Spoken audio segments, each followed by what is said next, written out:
নম্বরে ছিল।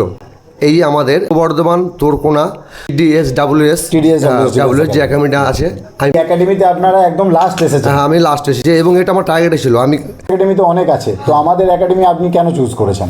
ছেলেটা যখন মাধ্যমিক অ্যাডমিশনে বসবে তার আগে থাকতেই আমার একটা প্রস্তুতি ছিল।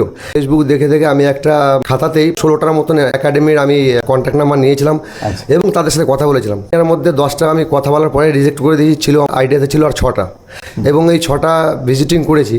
11 মাইল আছে, নদিয়া চাপড়া আছে, তেহট্ট আছে, এবং তেহট্ট এবং নদিয়া চাপড়া এই দুটোই নদিয়া ডিস্ট্রিক্ট। ক্যানিংয়ে আছে একটা, ব্যারাকপুরে 4টে আছে, সেই 4টে আমি ভিজিটিং করেছি। তারা মুখে যেটা বলছে স্টুডেন্টরা আছে তাদের সাথে কথা বলে আমার একটু অমিল পাওয়া গেল না। বারুইপুরের কিছু একাডেমি আছে, স্টুডেন্টরা পরবর্তীতে তারা ওখান থেকে ছেড়ে অন্য একাডেমিতে ভর্তি হচ্ছেন এবং তাদের সাথে আমার পরিচিত হয়েছে। কেন ছাড়লে কিসের জন্য ছাড়লে, তাদের মুখ থেকেই আমার শোনা যে যেরকম ভর্তি করার সময় মানে অ্যাডমিশন করার সময় যে ব্যবহারটা পেয়েছি, যে গাইডটা পেয়েছিলাম, পরবর্তীতে তারা তাদেরকে চিনছে না। জয় Hind, welcome to TDSWS defence academy. নমস্কার। নমস্কার স্যার। তো আপনারা কোথা থেকে আসছেন? আমরা এসেছি পূর্ব বর্ধমান বলছি থানা সাপুগ্রাম। আচ্ছা, তো আমাদের একাডেমি সম্পর্কে আপনারা কোথায় জেনেছেন? আমাদের ফেসবুকে পেয়েছি। ফেসবুক থেকে পেয়েছেন। তো আপনারা ভিডিও সব দেখে আপনাদের পছন্দ হয়েছে তারপর এসেছেন, তাই? হ্যাঁ, শুধু ভিডিও দেখে প্রাথমিকভাবে পছন্দ হয়েছিল। যখন ভিজিটিংয়ে এসেছি, এর আগে আপনারা দুবার এসেছেন? হ্যাঁ, এর আগে দুবার এসেছি। আপনি নিজে এসেছেন এবং আপনার ছেলেকে নিয়েও এর আগে একবার এসে ঘুরে গেছেন। তো আপনাদের সব পছন্দ হয়েছে, তাই আপনারা আজকে ছেলেকে অ্যাডমিশন করাচ্ছেন, তাই তো? আচ্ছা, তোমার ড্রিমস কি আছে? আমার ড্রিম বিএসএফে যাওয়ার, তাই তো? আচ্ছা, তো তুমি ফুল প্রিপারেশন নিয়ে এসেছো তো যে আমাদের একাডেমিতে? হ্যাঁ। তো তোমার স্বপ্ন বিএসএফে যাওয়া, তো তার জন্য যেগুলো করতে হবে সেগুলো তুমি করতে রাজি, তাই তো? হ্যাঁ স্যার। তো হার্ড অ্যান্ড সোল চেষ্টা করতে হবে, পরিশ্রম করতে হবে, তবে সফল হওয়া যাবে, তাই তো? তোমার মাধ্যমিকের রেজাল্ট কেমন হয়েছে এবারে? তুমি এবারে মাধ্যমিক দিয়েছো? হ্যাঁ স্যার। তাহলে তুমি আমাদের এখান থেকে 11-12 পড়াশোনাও করবে এবং তার সাথে ডিফেন্সের চাকরির জন্য ট্রেনিংও নেবে। তো তোমার মাধ্যমিকের রেজাল্ট কেমন হয়েছে? কত পার্সেন্ট হয়েছে? রেজাল্ট 48%। 48% রেজাল্ট হয়েছে। যাই হোক, মোটামুটি ভালোই রেজাল্ট হয়েছে। তো ভালোভাবে পড়াশোনা করো, টিচাররা যেভাবে গাইড করবে সেগুলো কন্টিনিউ করো, একদিন নিশ্চয়ই তুমি সাকসেস হতে পারবে, ঠিক আছে? তো আপনার কাছে আমি জানতে চাইবো যে আপনি একাডেমিতে অনেক আছে, তো আমাদের একাডেমি আপনি কেন চুজ করেছেন? হ্যাঁ স্যার, বলতে গেলে এইটা আমার ছেলেটা যখন মাধ্যমিক অ্যাডমিশনে বসবে তার আগে থাকতেই আমার একটা প্রস্তুতি ছিল এবং ফেসবুক দেখে দেখে আমি একটা খাতাতেই প্রায় 16টার মতন একাডেমির আমি কন্ট্যাক্ট নাম্বার নিয়েছিলাম এবং তাদের সাথে কথা বলেছিলাম। তো 16টা নেওয়ার মধ্যে 10টা আমি কথা বলার পরে রিজেক্ট করে দিয়েছিল, আমার আইডিয়াতে ছিল আর 6টা, এবং এই 6টা ভিজিটিং করেছি। 6টা ভিজিটিং করার পরে যেরকম আমি বলি 11 মাইল আছে, নদিয়া চাপড়া আছে, তেহট্ট আছে, এবং তেহট্ট এবং নদিয়া চাপড়া এই দুটোই নদিয়া ডিস্ট্রিক্ট। আর এদিকে আছে ক্যানিংয়ে আছে একটা। আচ্ছা, এদিকে গেল আপনার ব্যারাকপুরে 4টে আছে, সেই 4টে আমি ভিজিটিং করেছি। তো তারা মুখে যেটা বলছে এবং ওখানকার যে স্টুডেন্টরা আছে তাদের সাথে কথা বলে আমার একটু অমিল পাওয়া গেল এবং অন্য ভিজিটিংয়ে যখন আমি একাডেমিতে গিয়েছি সেখানে দেখেছি ব্যারাকপুরের যে বারুইপুরের কিছু একাডেমি আছে, সেই সমস্ত স্টুডেন্টরা পরবর্তীতে তারা ওখান থেকে ছেড়ে অন্য একাডেমিতে ভর্তি হচ্ছেন এবং তাদের সাথে আমার পরিচিত হয়েছে। কেন ছাড়লে কিসের জন্য ছাড়লে, তাদের মুখ থেকেই আমার শোনা যে যেরকম ভর্তি করার সময় মানে অ্যাডমিশন করার সময় যে ব্যবহারটা পেয়েছি, যে গাইডটা পেয়েছিলাম, পরবর্তীতে তারা তাদেরকে চিনছে না। এই হচ্ছে ব্যাপার স্যার। তো এইটা আপনার 7 নম্বরে ছিল।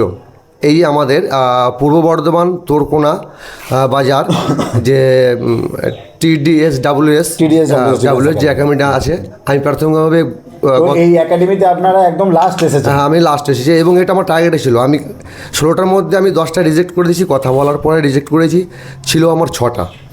এই 6টা আমি ভিজিটিং করেছি, সেটা পছন্দ হয়নি, কিন্তু ওই 6টা ভিজিটিং করতে করতে এইটারও আমি পেয়েছিলাম। সেখানে আমি আপনার সাথে 3বার কথা বলেছি একদম এবং লাস্টবার আপনি 2বার ভিজিটও করেছেন? 2বার ভিজিট। ফার্স্ট টাইমে আমি একা দেখে আমি ভিজিটিং করে যাই এবং এখানকার যে পরিবেশ এবং যা গাইডেন্স লাইন আছে যেরকম খুব ভালো লেগেছে। পরবর্তীতে যাকে আমি অ্যাডমিশন করব, মানে যে স্টুডেন্টকে অ্যাডমিশন করবো তারও একটা মতামতের ব্যাপার থাকে। পরে আমার এই স্টুডেন্টকে নিয়ে এসেছি, তারও ভালো লেগেছে। গতকালই এসেছিলাম সেটা দেখতে, আজকে পুরোপুরি অ্যাডমিশন করছি। একদম। তো যাই হোক, আপনারা আমাদের একাডেমিতে যেগুলো দেওয়া হবে বলেছিল বা আমরা যেভাবে বলেছিলাম সেগুলো আপনারা এসে পেয়েছেন, দেখতে পেয়েছেন সব? হ্যাঁ, সব দেখতে পেয়েছি এবং আপনাদের সব পছন্দ হয়েছে তো? সব পছন্দ। ক্লাস বা আপনার এখানে ইনফ্রাস্ট্রাকচার, হোস্টেল, হ্যাঁ, থাকা স্যার। খাওয়ার ব্যবস্থা সব সব ভালো লেগেছে? হ্যাঁ, কিচেন তো রুম তাই আজকে আপনারা ওকে অ্যাডমিশন করাচ্ছেন। ঠিক আছে, তো বারবার করে সমস্ত ছাত্রছাত্রীদের উদ্দেশ্যে একটাই কথা বলবো যে কোনো একাডেমি অ্যাডমিশন হওয়ার আগে অবশ্যই তোমরা একাডেমি বারবার যাও, ভিজিট করো, সেখানকার ইনফ্রাস্ট্রাকচার দেখো, ওখানকার একাডেমির যে ওনার আছে ওনারের বিহেভিয়ার দেখো, টিচারদের সাথে কথা বলো, বা যেসব স্টুডেন্টরা সেই একাডেমিতে দীর্ঘদিন ধরে আছে তাদের সাথে কথাবার্তা বলো। সেখানে খাওয়া দাওয়া, থাকার ব্যবস্থা, পড়াশোনা বা ফিজিক্যাল কেমন হয় সেগুলো তোমরা সেই সম্বন্ধে তোমরা জানকারি নাও, তারপর সেখানে অ্যাডমিশন হও। না জেনে বুঝে কখনো অ্যাডমিশন হবে না, কারণ মা বাবারা যে কষ্ট করে উপার্জন করছে, তোমরা কোনো একটা একাডেমিতে না দেখে না বুঝে অ্যাডমিশন হয়ে গেলে সেই টাকাটা তোমরা আর ফেরতযোগ্য হয় না, ফেরত পাবে না, তো সেক্ষেত্রে টাকাটা জলে যাবে। তো অ্যাডমিশন হওয়ার আগে বারবার স্টুডেন্টদের একটাই কথা বলবো যে একাডেমি সম্পর্কে ভালোভাবে জেনে নলেজ নিয়ে তারপরে অ্যাডমিশন নাও। অনেক জায়গাতেই একাডেমি আছে যেখানে একরকম বলে অ্যাডমিশন করায়, অ্যাডমিশনের সময় তোমাকে একরকমভাবে বলবে, কিন্তু দেখা যাবে যে তুমি সেখানে ভালোভাবে ক্লাসও করতে পারছো না, খাবার দাবারও সেখানে ভালো থাকছে না, বা থাকার ব্যবস্থাও ভালো নেই, জল কিনে খেতে হচ্ছে। এক জায়গায় গ্রাউন্ড, এক জায়গায় পড়াশোনার জায়গা, এক জায়গায় থাকার জায়গা, সবটাই ডিস্টেন্সে, এবং সেই ডিস্টেন্সটা মেনটেন করতে গিয়ে তুমি হিমশিম খেয়ে যাবে। আর আমাদের এখানে একই ছাদের তলায় পড়াশোনার জায়গা, ক্লাসরুম, স্পেশাল স্টাডি রুম আছে, ছেলে মেয়েদের জন্য স্মার্ট বোর্ড, প্রজেক্টর দিয়ে স্মার্টলি ক্লাস সমস্ত টিচাররা বাইরে থেকে এসে এখানে করিয়ে যাবেন। সমস্ত সাবজেক্টের জন্য এখানে আলাদা আলাদা টিচার আছেন, GK, GI, math, English, Hindi, বা তোমাদের যে সাবজেক্টগুলো কম্পিটিটিভ এক্সামের জন্য লাগবে বা ডিফেন্সের চাকরির জন্য লাগবে, পার সাবজেক্ট ওয়াইজ সমস্ত টিচাররা এখানে এসে আমাদের একাডেমিতে ক্লাস করিয়ে যাবেন। এবং তোমাদের আমরা সকালে বিকালে 2 টাইম ফিজিক্যাল করাবো গ্রাউন্ডে নিয়ে গিয়ে। আমাদের গ্রাউন্ড একদম একাডেমির পাশে, এবং 11-12 যদি পড়াশোনা তোমরা করতে চাও সেটাও আমাদের একদম একাডেমির পাশেই স্কুল। সেই স্কুল থেকে আমরা তোমাদের 11-12 রেজাল্ট বের করবো বা 11-12 পড়াশোনা করাবো, এবং তার সাথে ডিফেন্সের চাকরির জন্য যে ট্রেনিং সেটাও করাবো। তো আপনার কিছু মন্তব্য থাকলে, আপনাদের ওখান থেকে যদি কেউ আসতে চায় কি বলবেন?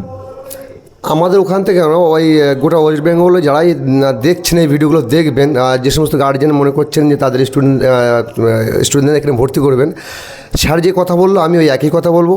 ফেসবুক দেখে খালি আবেগের বশে নয়, আপনারা 5-7টা যখনই একাডেমি ঘুরবেন তখন নিজের মন থেকে একটা অভিজ্ঞতা চলে আসবে, না না এই জায়গাটা আমার ঠিক হচ্ছে। স্যার যে কথাটা বললো সেটাই ঠিক। ভর্তি হলেন, তাদের 4-5টা করে বিল্ডিং আছে, একটা 2 কিলোমিটার সাইডে, একটা 1 কিলোমিটার সাইডে, কিন্তু সেখান থেকে ক্লাস করতে হবে। এখানে হোস্টেল আছে এক জায়গা, বোর্ডিং আছে এক জায়গা, এরকম একটা ব্যাপার, খাওয়া দাওয়ার একটা প্রবলেম, হ্যাঁ মানে আসা যাওয়া করতে হবে, খাওয়া দাওয়া করতে। কিন্তু এইখানে এলে একই ছাদের তলায় সব কিছু পেয়ে যাবেন, এবং এখান থেকে 3 থেকে 4 মিনিটের পাশেই উচ্চ মাধ্যমিক বিদ্যালয় আছে, এখানে থেকে এক ছাদের তলায় থেকে সমস্ত কিছুটাই এখান থেকে পেয়ে যাবেন। Okay, thank you so much. জয় হিন্দ, জয় ভারত।